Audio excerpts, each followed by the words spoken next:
Hi, I'm Marco from Hellforge Studio, and today we're going to take a look at Vulture's newly released Unhallowed and Forgotten, taken from the upcoming album Sentinels. I was in charge of production, recording and mixing. Mastering was done by Patrick Engel, so I adjusted the mix, because I don't have access to his mastering files, of course, so it sounds almost exactly the same. Of course, tough to get it exactly the same, but the main ideas that I want to talk about today are not affected by that, I think.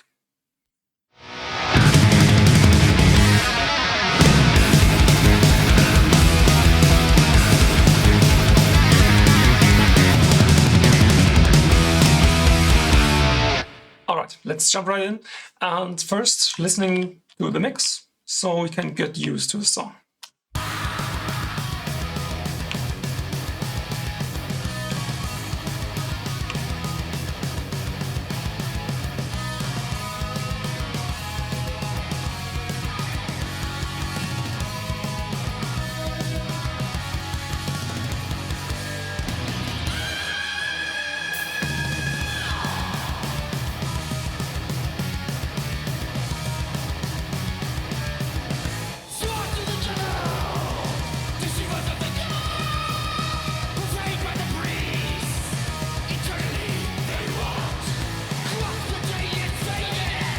So, I want to start with the drums as usual. If I remember correctly, there's even a drum intro here. And yeah, I think that is actually really good to demonstrate a few things about the kick drum. There's this like double bass drum intro.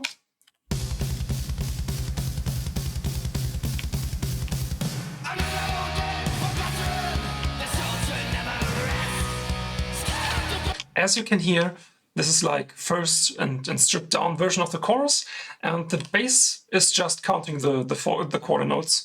So what I did here is adjusting the kick room trigger sample to give the whole thing a little bit more room. So we have this open space of the chords and the guitar, and then a very stripped down beat underneath.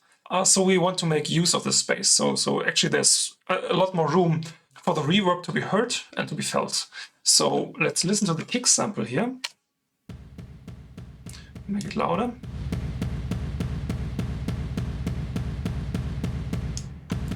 Yep. Okay, so this is pretty extreme. Let's have a listen to the kick drum in total. First in the intro and then the change, where there's a lot of reverb and lots of the room sample coming in.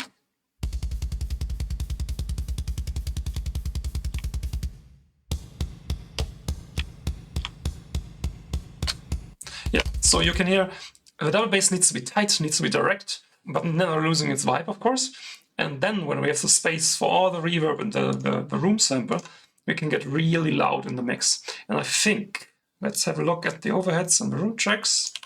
No, they actually don't get louder, but there's something interesting in the intro as well. The dirt mic, which is again a Wurst, placed directly between kick drum, snare and the toms.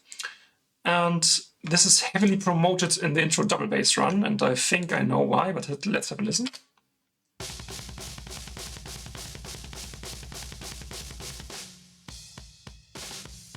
Yeah, there's a lot of snare as well, but the most important part is that we have this nice meaty kick drum in there, which sounds really natural in comparison to the close mic of the kick drum. Close mics plus samples, of course, where we have way more attack, more smack, and heavier compression, and together they form this very mighty sound. Let's listen to the kick microphones plus kick samples and the Wurst.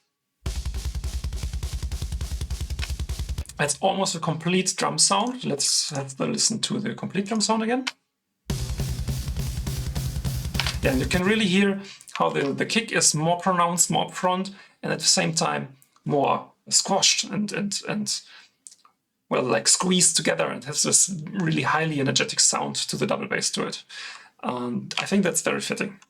And then the high contrast to the open and more mellow kick, because I think there's also some, there's less highs in the kick drum, so and more mids, so it actually sounds a little bit warmer, a little bit less strong or aggressive.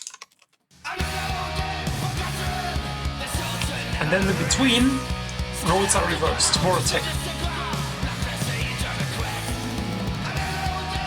Yeah. So why do I do this? Because, well, if you look at the waveform, you can actually see that the double bass is, of course, a bit softer, but double bass shouldn't sound soft. It should be sounding very huge and strong and overwhelming. So we need to push this kind of pumping effect from the voiced microphone. And then, when we have enough time and space, you can see the kick drums are really strong and very consistent.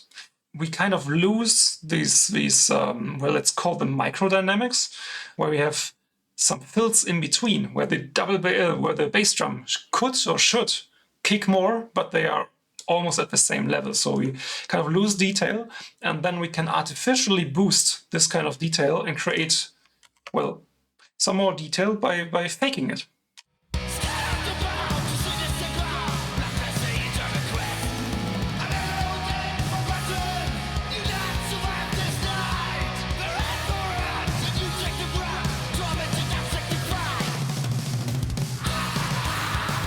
Especially well in this part, because we have this very, very strong double kick and very short, and we want to make sure that we can hear both kicks and they sound even more aggressive than the usual kicks in the verse riff. Let's have a listen solo. Let's have a listen without automation. As you can hear, we lose a lot of impact, a lot of strength. That's not what we want. We want excitement. We want to start the song right away. You know, this build up, the stripped down version of the chorus, and then we go high speed right into the verse riff and then into the melody, and then, oh no, then there's still another kickoff, and then we start into the verse. Sorry.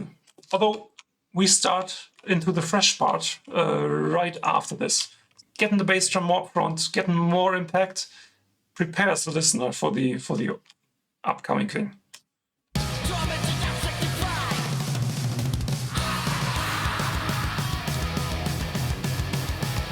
And that makes the transition into the fast fresh beat way more natural. Okay, let's see if there's anything more about the bass drum. Yeah, there's this end of the chorus, and there's Gary on playing double bass runs, very short, but they need to be very powerful. And for double bass, I do have a little EQ, so I don't have to do it individually, which is always automated for each and every distinct part where we have double bass and want them to be up front and cut through, of course. It's still underneath the vocal and kind of buried, but let's listen without the automation. There the bass drum is almost completely disappearing. So it's very important to make sure the bass drum cuts through the mix, and this highly significant part gets actually heard by the listener. Yeah, and then a lot of EQ automation. Won't go through everything here. So let's move on to the snare, because I think there are quite a few, or at least one, as I can see, highly interesting volume automation going on. Yeah, there's a break in this song, let's remember.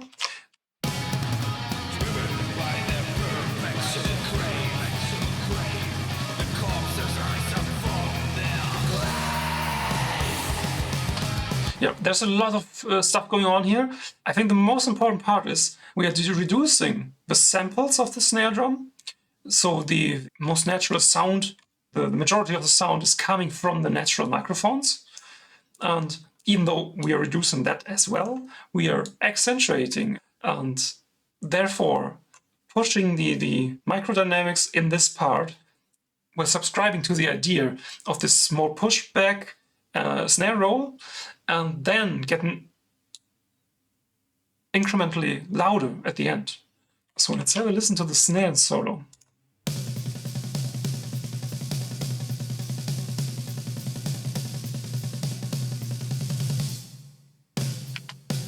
And I think there's even volume automation. Yeah. So On each individual mic, there's volume automation. On the snare bass, there's volume automation.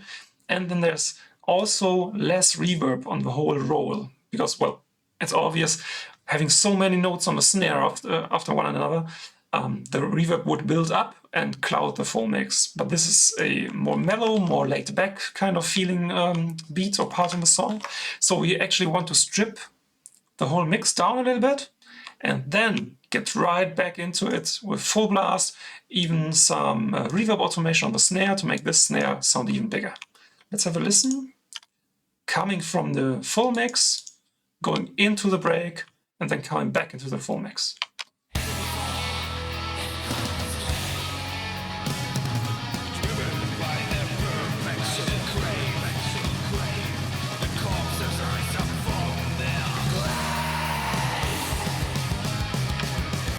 Yeah, I think it's a beautiful part and really demonstrates how important dynamics actually are. The whole mix can collapse for like, I think it's 8 bars. Yeah, for 8 bars, not even 7, I think I saw there. For 7 bars, the whole mix collapses and then comes back even stronger. And I want to come back to this part later because there's also 1 or 2 things, interesting things happening in the guitar. But let's move on in the drum sound. With the toms, because here's something that I usually don't like to do. I really want to have the perfect drum tuning when we record and don't use that much of a sample afterwards.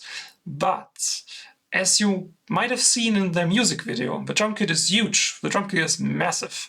We have 7 toms. 7 toms. And these are concert toms, have no resonance head, and then these dotted better heads. So I usually don't like these kind of heads because with a dot they are pre-muted, you lose a lot of sustain, and without the option of the resonant head, you lose the control about the sustain of the tom. So you have either way too much sustain or badly tuned or intonated sustain. So the tom goes like in an untuned kind of way, really out of tune feeling, or it's too short and sounds dead already. So in this case, we actually were not so happy with the tom sound, if I remember correctly. So let's have a listen to the unprocessed tom files. We will listen to 2 or 3 different parts, so you can hear every single tom unprocessed.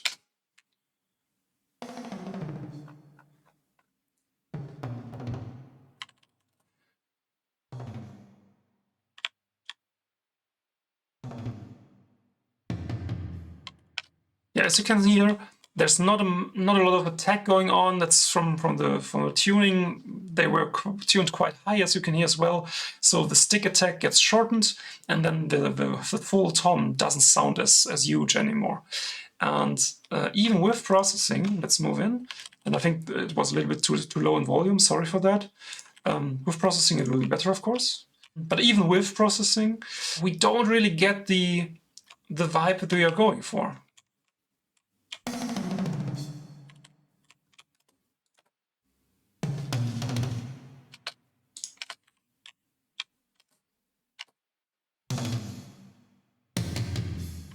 It's a lot better, but still we have this, this really mellow kind of feeling, not a freshy vibe, not a speed metal vibe, not a lot of strength. And I mean, well, part of it is his playing.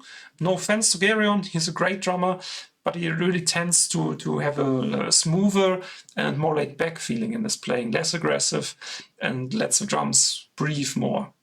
And that can be a really nice effect, but especially with toms and with this many toms, no definition and strong attack and well, a highly accentuated smack to it is really important to cut through the mix. So actually, let's have a listen to the toms without the samples. And I think they will drown in the mix completely. I will try to adjust a little bit with volume, but I think they won't work. Oh yeah, way too loud, sorry.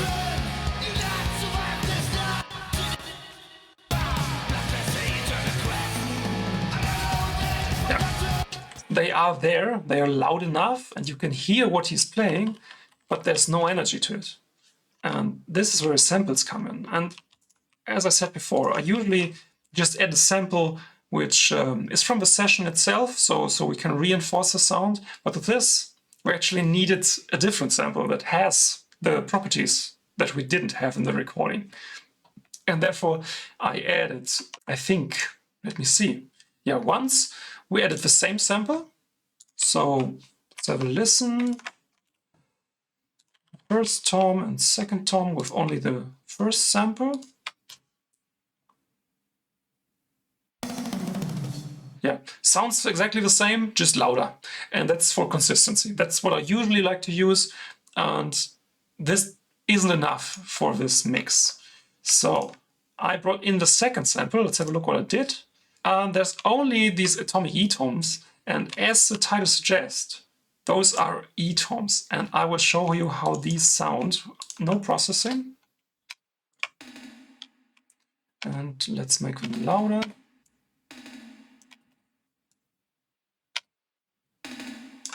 As you can hear, they have more attack, more of this energetic overtones which get even more pronounced with the processing and distortion, of course.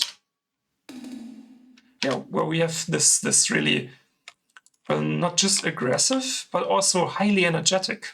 That is what brings the energy to the track back again. So let's have a listen back to the normal toms.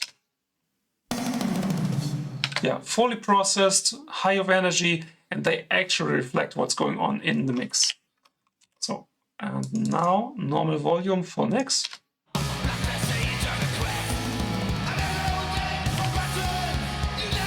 Let's go to a part with deeper toms.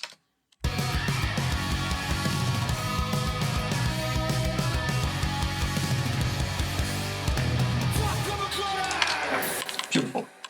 All right, I've talked about the dirt mic quite a lot already, so let's not do that again. I also think there's not that much going on in the overheads. As you can see, there's a few volume automations just to make sure each and every cymbal is coming out when we need them to. But as with typical Vulture songs, there are a lot of effects, even on the drums. So let's have a quick listen to what's happening. This track is a big drums track. I usually print like a snare flam, just yeah, as we can see here, and then make it sound even bigger and mix it in. Yeah. All right.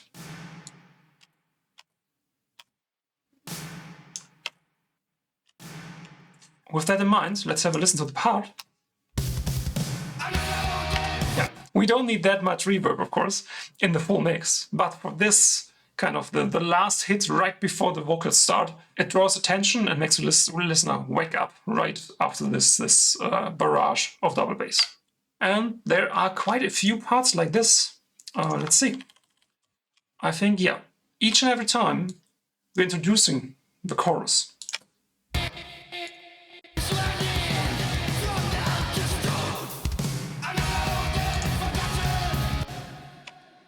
And I think the next time, that's something different. You can have a listen here as well.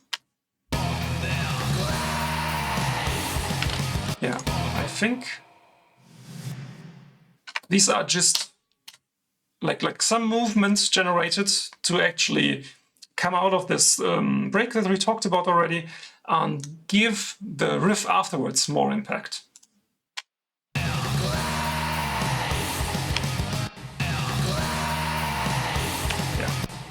And as you can hear, it's very low in the mix, but if you know it's there, and maybe with headphones, it's even better to be heard, but it's something that is meant to be felt. So it actually doesn't need to be heard that much. It's just important that there's some movement in the stereo field, and so we can move from this more narrow part, which is kind of small, as I said earlier, and then transitioning into the bright or white stereo field of the normal mix, of the full mix. Yeah, I don't think we have to go through each and every individual effect, but there's also this short phasing effect, which occurs right before, I think, the birds riff. It's later on. very subtle.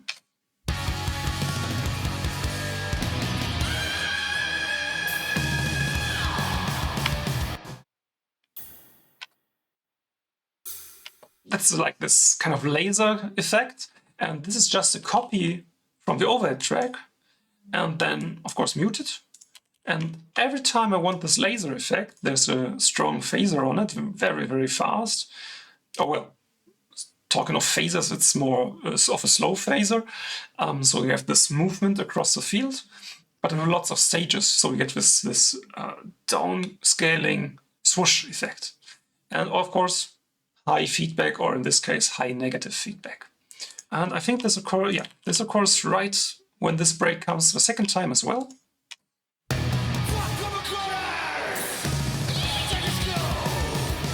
And yeah, this is just to introduce the next part and have this, again, this same kind of idea with the microdynamics. We have a small part, which is like a micro break right in front of the verse in this case, where we slow down the whole thing, reduce the mix, also arrangements and songwriting part is this, of course, very well written song in my opinion. We want to excite this. Even without the effects, this already works, you know? It's just one guitar playing the riff, everyone else stops and has this accents in the drums, and then everyone comes back together. And this is just like a small ear candy that catches the listener's ear right before it starts again. So it's a small unexpected thing that happens right before, and then we have like a double surprise, you can say. Then something quite or rather special with Vulture is that I really like to accent each and every individual drum fill with the New York compression. I want to show you how the channel actually sounds, and then you can imagine what all these little volume changes actually introduce to the mix. So this is just the New York compression, or parallel compression if you want. As you can hear, only kick, snare and toms in here. Maybe some Wurst. No, I don't think so. No, only toms, snare and kick.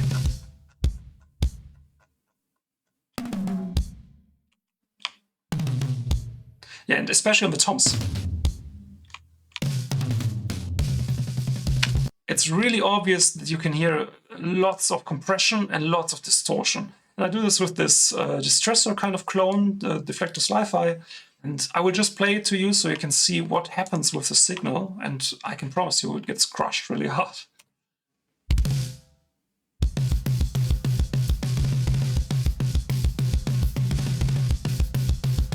And also there's an EQ afterwards.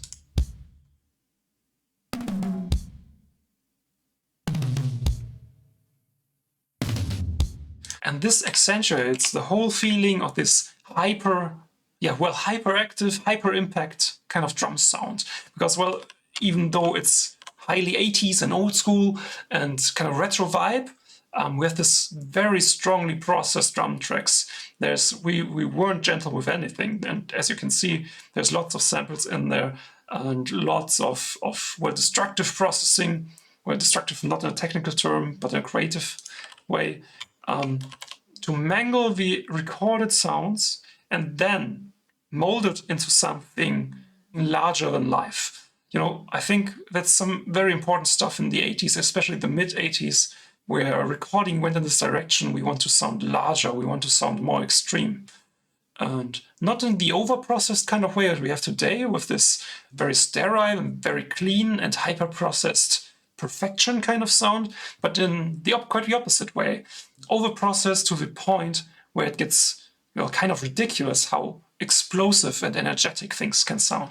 And just therefore I want to get back to the snare just for a second. And I want to show you the unprocessed snare sound. Let's get the snare bottom track as well.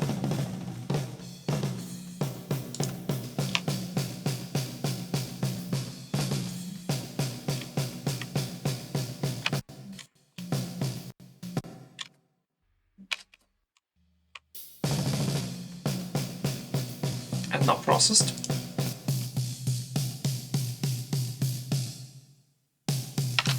The processed drum sounds nothing like the original drum.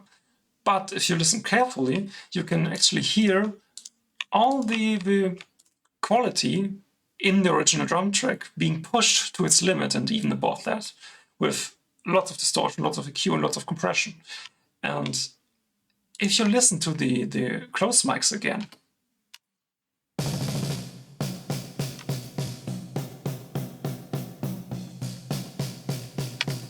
there's a lot of ring to it. And from the final mix, you couldn't really tell that there's so much ring in there.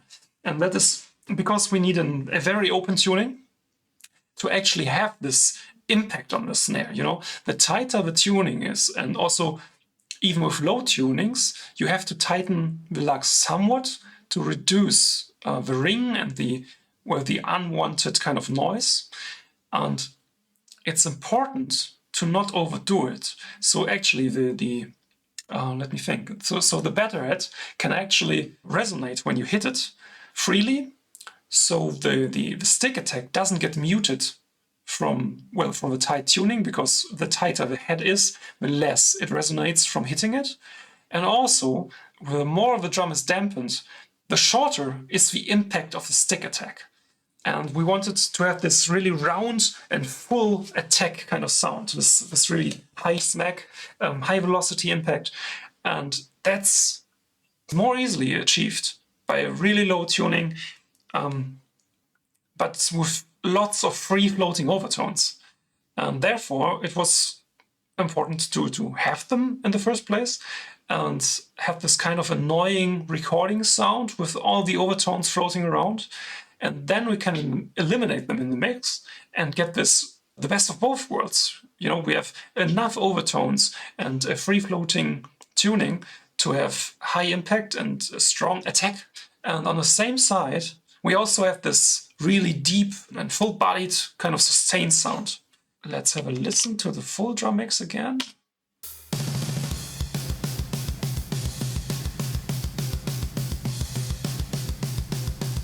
Yeah. And also, very important, I think, is the overhead track for the snare.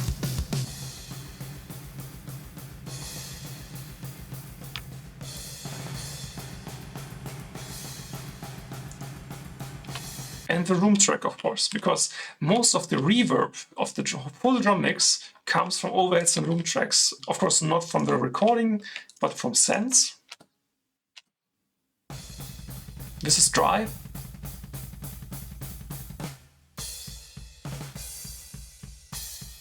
And then with effects. And the full mix.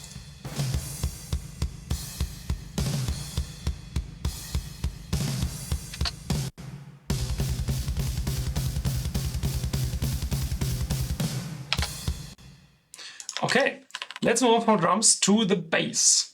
Let's have a listen on let's have a look. Yeah, most interesting things would be there's a lot of small fills. You can see there's a lot of EQ automation and some send effects. I think we should look at some parts, and then I know what I want to tell you about it.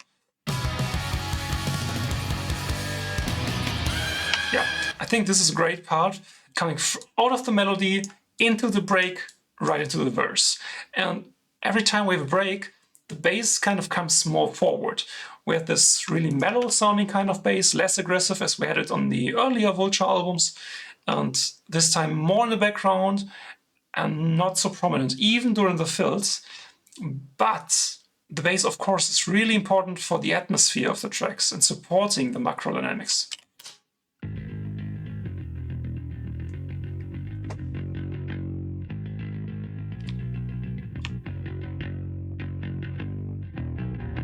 Very interesting is on the ending of each riff, there's this high emphasis and high mid emphasis. So we get a more aggressive kind of tone, which glues together with the drums. And also when we go into the stronger ending, on the second ending of the riff, into the accent, the volume automation, EQ automation gets even more aggressive with even more low mids or high mids, even more highs, and a volume boost.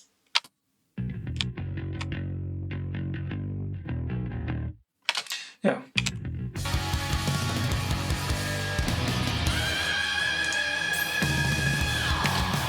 Let's see if there's more to... Oh yeah, I think the chorus is quite interesting, because in the full mix, I think you wouldn't know what the bass is playing, and I think that's a good thing.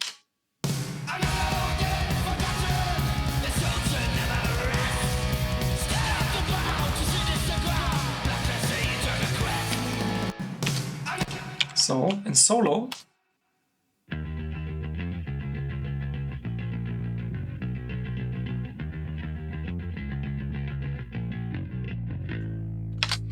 so the bass is playing straight 8 notes, while the guitars are playing straight chords.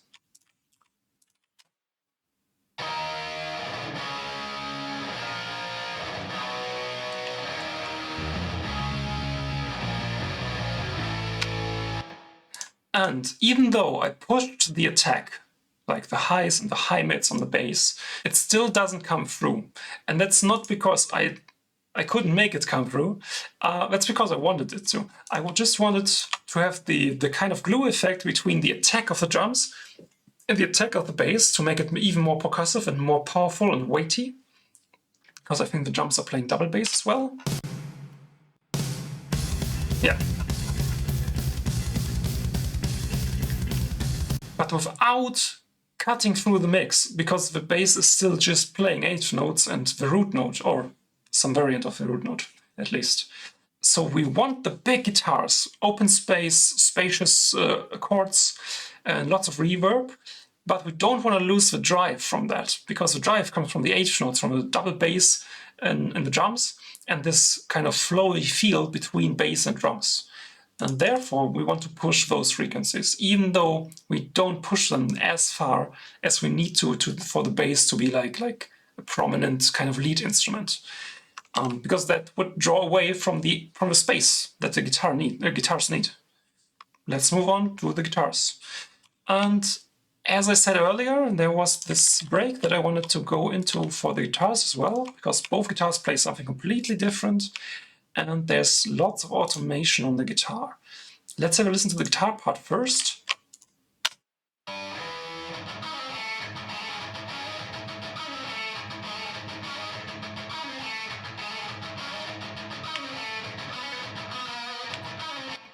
And that's Stefan's line, and here's Matte's line.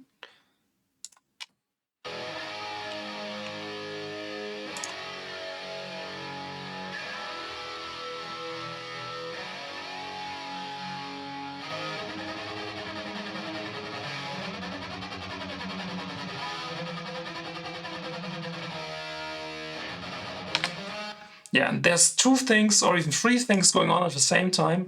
I will start with Stefan's guitar, which simply gets louder, more pronounced, more aggressive, and slightly shifted into the middle, so it's not like far away on the left side.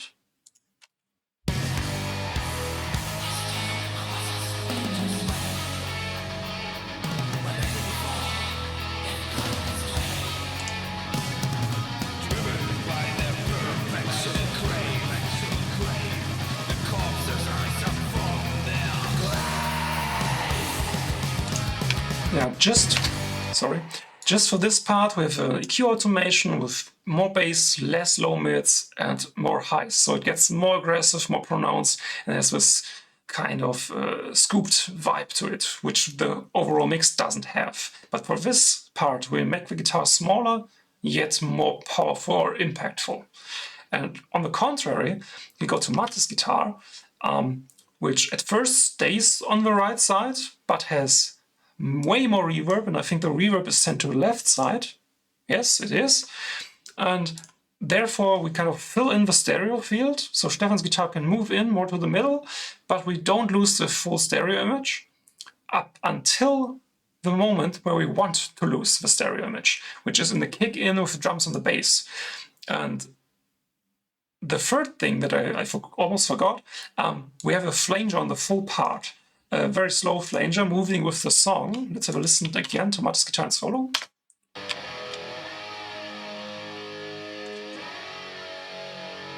Very slow. And then on the 16th notes, on the 8 triplets,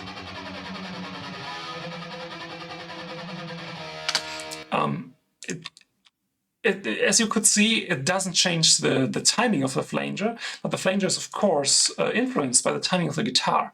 And then we have way more movement. And in addition to this movement, we also collapse Mattis more into the mid, and we have this very interesting, very narrow kind of guitar part, which on the one hand loses the listener because everything sounds more narrow and small, but at the same time, the individual instruments, both guitars, have different elements that they bring to the table and a different focus point that the listener's attention is drawn to.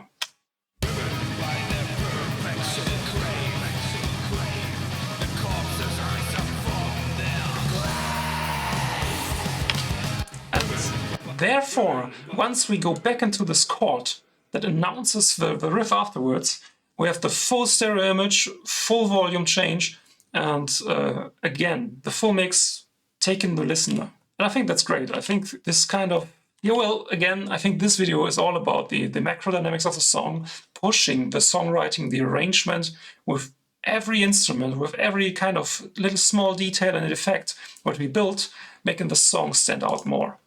And not in an artificial kind of way. We're just boosting the qualities that are already in the song. One thing that you might have wondered about this whole time that we looked at the guitars is these tracks look kind of empty, or sometimes they don't. And that is because I do a lot of overdubs, or at least with Vulture, I tend to do a lot of overdubs on the big chords, on the clean chords, and therefore we take a third and fourth guitar, doubling the respective parts, but with the volume knob rolled almost back to the point where it's muted. So it really does sound like shit, as I like to call it. It's really not a pleasant sound. Let's have a listen to this.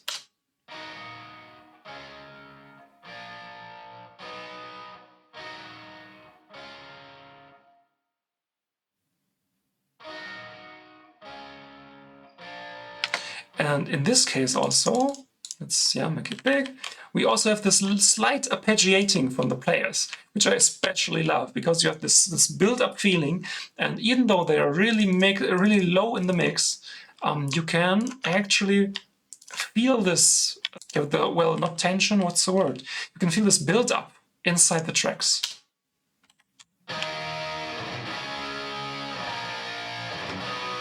Let's mute them for one part.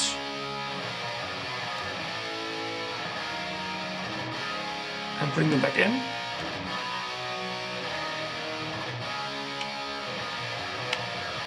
I hope that helps to actually hear it. But again, this is something that's more about feeling and less about the hearing. You want to push the chords even further to the sides, so it sounds almost as if the guitars came from outside the speakers. And that is achieved by this really dry kind of sound, because with less distortion, you get way more accent, way more definition.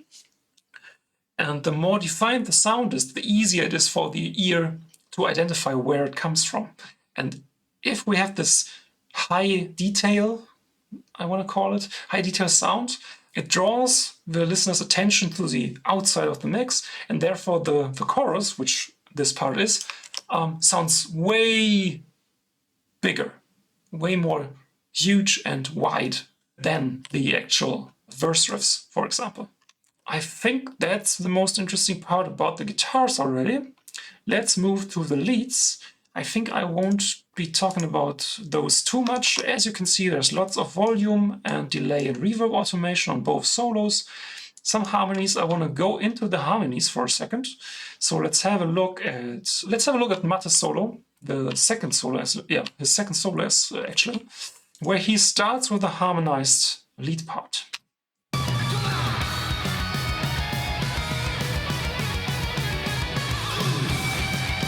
Yeah, and as easy as it sounds, there's not much happening. And that's the beauty of harmonies, I think. You can easily add some definition, or in this case, well, of course, a harmony, but also some detail that makes the part more interesting and give more contrast to the solo of Stefan that is right before it. You know, this is kind of a solo battle thing, and therefore we are fighting for the attention of the listener when we are switching from one player to the next. And as I like to do with two different guitarists. We have Mattes on the right side, or slightly to the right side, and Stefan on the slightly to the left side. And when we have harmonies, I like to impose this effect that the other player is playing the harmony. Therefore, the harmony comes in on the side of the other player. Let's have a listen with this info in mind. First Stefan's short solo burst, and then back into Mattes with the harmony.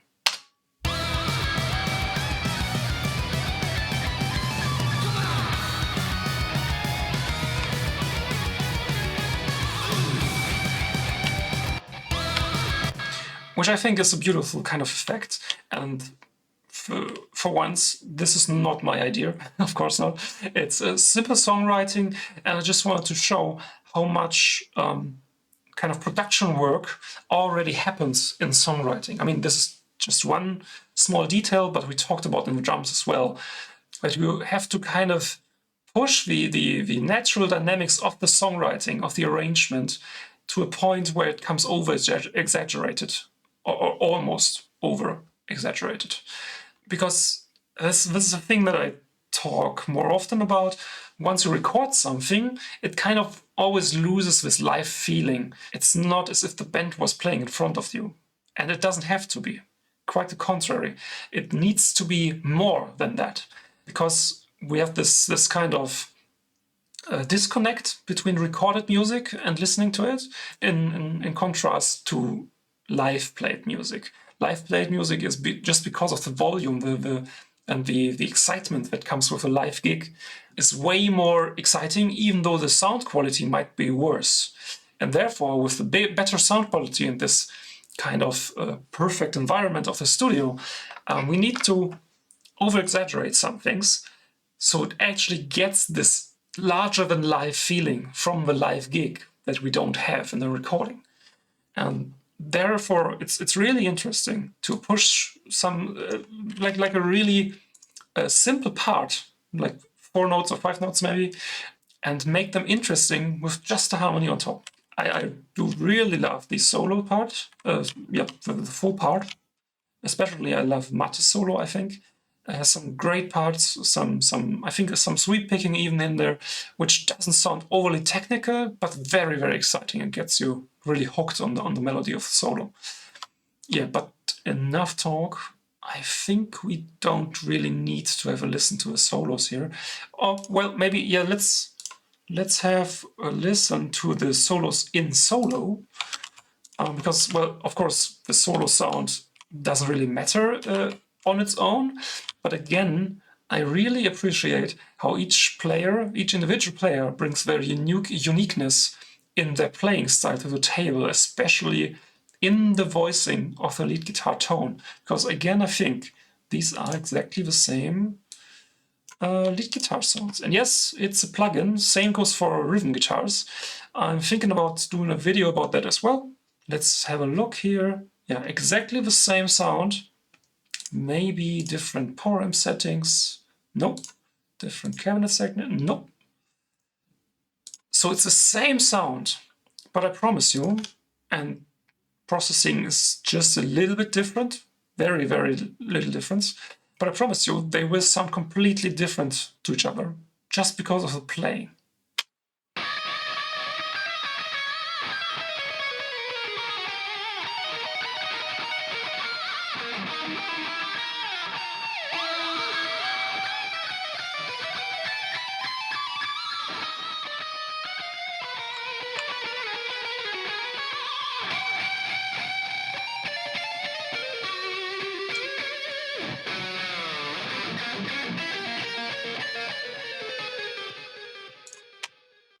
Yeah, especially love this last part from Stefan as well, where we have this really highly regressive palm muted sound.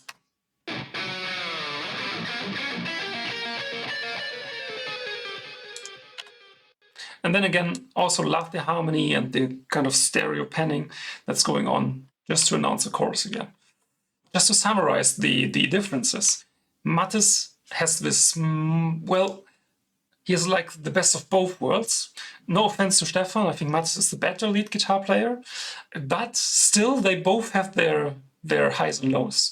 As Mattes is more rounded out, I think. We have a good mixture of aggression and expression. And with Stefan, we have lots and lots more of expression. Sometimes not so much controlled, then it kind of loses the ear. But then again, as it was with the last part, with this highly aggressive palm mutes, it gets back into your ear. You know, you kind of feel like, at least that's my impression from the last solo, it's really, well, it's like, it is the end of the solo battle, but it also has this feeling of an outro to the solo battle. But right before it ends, we actually have, well, like the highlight of the solo, actually.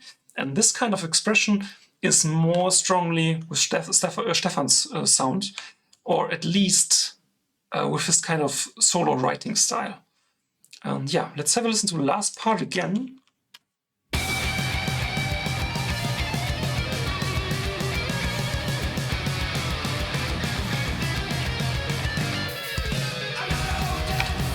Yeah, I think that makes the point clear. Okay, so for the vocal, I think we should just go through the vocal from the first verse and the chorus and see what's happening there, because as you can see, there's lots of overdubs, lots of harmonies as well, and also some special parts. I think the most interesting part with Vulture is the automation for each individual effect. And in this song, as you can see, there's a shitload of automation going on. And I won't go through everything, but I want to go through the verse, pre-chorus, and chorus, and take a look at everything that's happening. So, first the verse.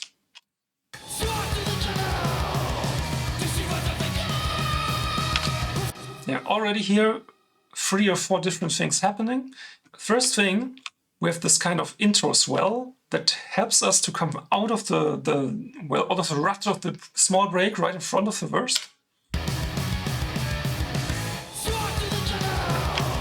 Which really gives impact to the very first word. And then, speaking of words, or well, I like to call these buzzwords, kind of, like devil, I think it's in this part, we also have a pitch-shifted down version of the devil himself.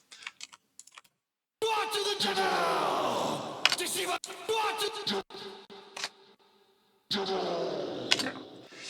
And it's fairly low in the mix because it's not supposed to grab the listener's attention. It's just like a small detail that grabs your attention maybe on the second listen. And then we have a harmony track, or I think it's just a double. Let's have a listen again. Yeah, just a double to give the high notes some stereo width. And if we take a look only at the first 2 phrases, we already have some microdynamics going on here. We have this mono kind of feeling broken up with the devil buzzword, moving into the high note, moving it into stereo, creating some dramatic effect, and then going back into the next phrase, again, smaller, less pronounced.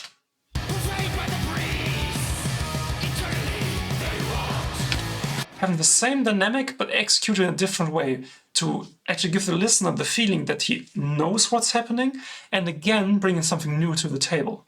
So at first we have the first phrase rather dry, with the ending already preparing the listener with reverb automation, having a little bit more space. And then on the 4th phrase we are bringing in a harmony or a double as well. Yeah, in this case it's a harmony, obviously, and making this the phrase, I think it's eternally they rot, giving it more impact, and also at the same time taking, and I think it's really well written lyrics, because you have this kind of back and forth between the phrases already in the lyrics as well. We prepare the listener for the pre-chorus coming in, and here's something interesting. Again, a vocal swell. And I think this vocal swell is not supposed to help the vocal come through, which I usually like to do, but I think it's supporting the drums.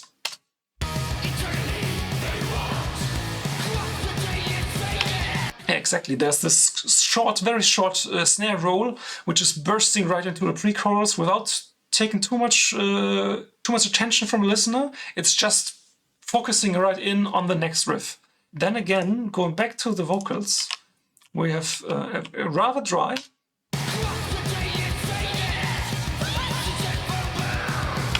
And just some key moments accentuated.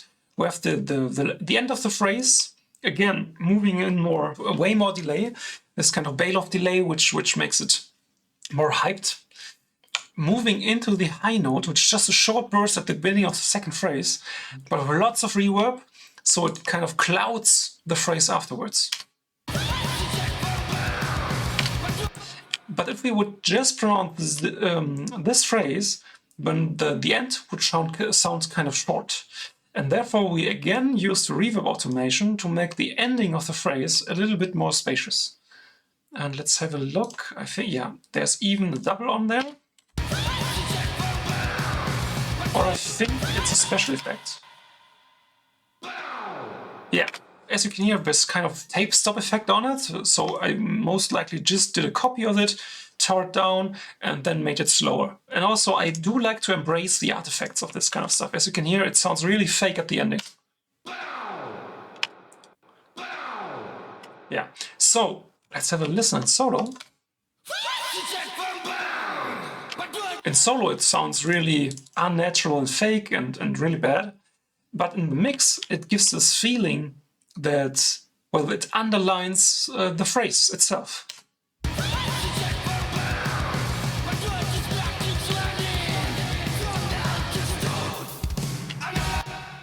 And then the last two phrases right before we drop into the chorus have something interesting going on as well.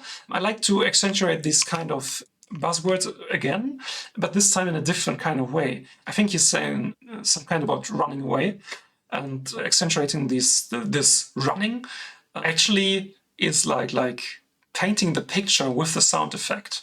You know, there's a delay on there which is really slow and in the background as if the person is running away.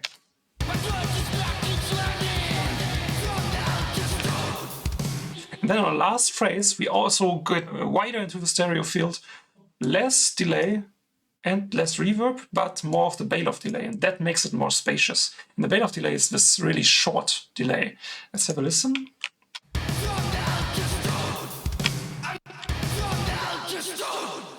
Yeah, I think it gives this really tight impact, especially on the snare flam at the end.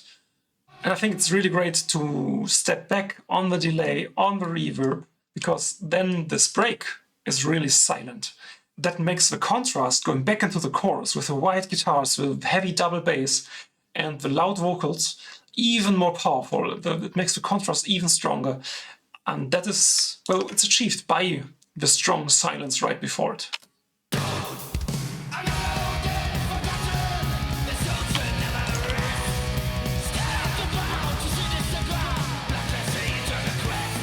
And also, this is something that Vulture likes to do quite a lot on this album, I think. Having these, well, kind of sung harmonies. I think we're just gonna take a listen here, and you will hear what I mean by kind of harmonies.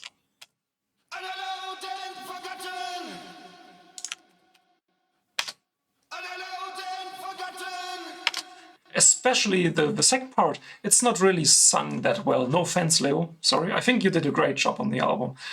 And I think even that it doesn't really matter how well sung this part is, because it's not really about having the perfect note or the perfect pitch or anything, like perfect articulation or anything like that. It's about the effect that's happening.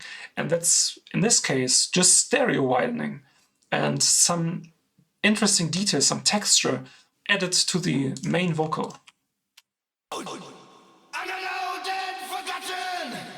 That is just his signature vocal style. Nothing special. I think if we mute the harmony tracks, the thing gets really stale and boring really fast. And even though the main vocal is stereo, it doesn't sound as wide.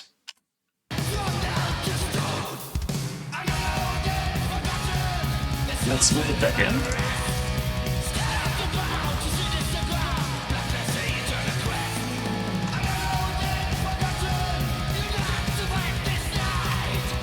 Yeah, again, great songwriting here, because we have this kind of embracing harmony part, then a very strong lead vocal in the middle, and also not that much automation. I mean, it looks like there's happening a lot, but it's just helping some individual phrasing.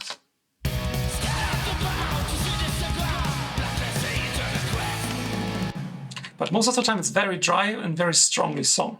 Then you can see it in the dynamics of the vocal recording as well. He gets really, really impactful after the second embracing.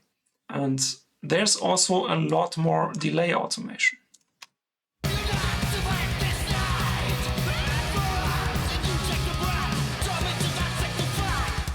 And then again, at the ending, we get this really dry and strong upfront vocal. So we can actually accentuate the break, the very short break that's moving back into the riff, back into the stripped down version.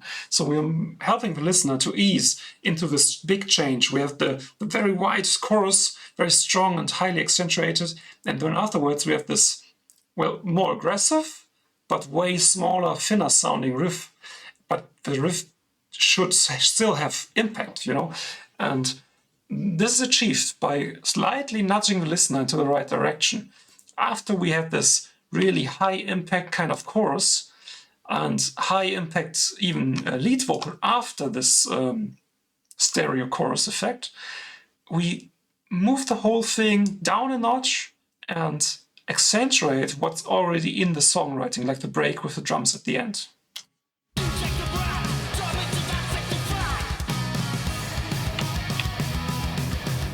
And therefore we achieved that the song doesn't sound smaller, even though it is smaller. Last thing that I want to shed some light on is the spoken part, because I really love to build up some harmony tracks, some texture tracks. And I think there's more magic in the recording than it can actually be heard on the final record. And I want to embrace this thing for a second. So again, there's a vocal swell fading in the whole thing, also with some stereo automation, but that's not what I want to focus on. I want to show you each individual layer on the vocal production.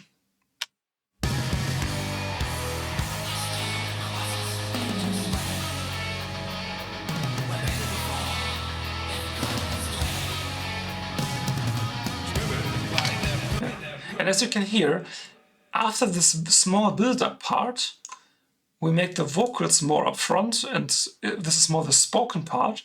And there we don't need any harmonies, because it's this feeling from a spherical, atmospherical kind of vibe back into a more focused approach on the vocal. Again, underlining this movement back into the normal, into the full mix, even with the scream at the end, which again introduces the full mix with the riffing afterwards. But here's first the original vocal take. As storm crosses into sway,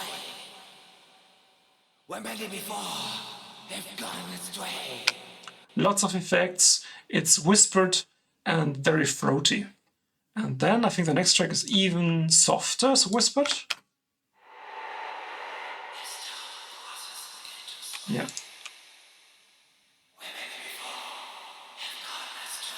Yeah, and here these two tracks belong together. They are a stereo pair of this very soft whispering voice, almost ghost kind of vibe, with lots of reverb and also very slow delay.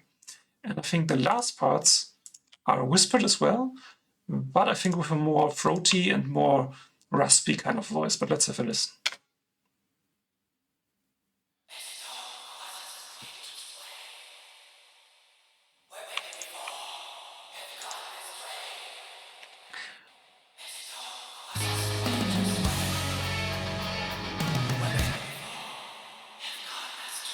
Let's have a listen. Yeah, first to the first stereo track, and now the second.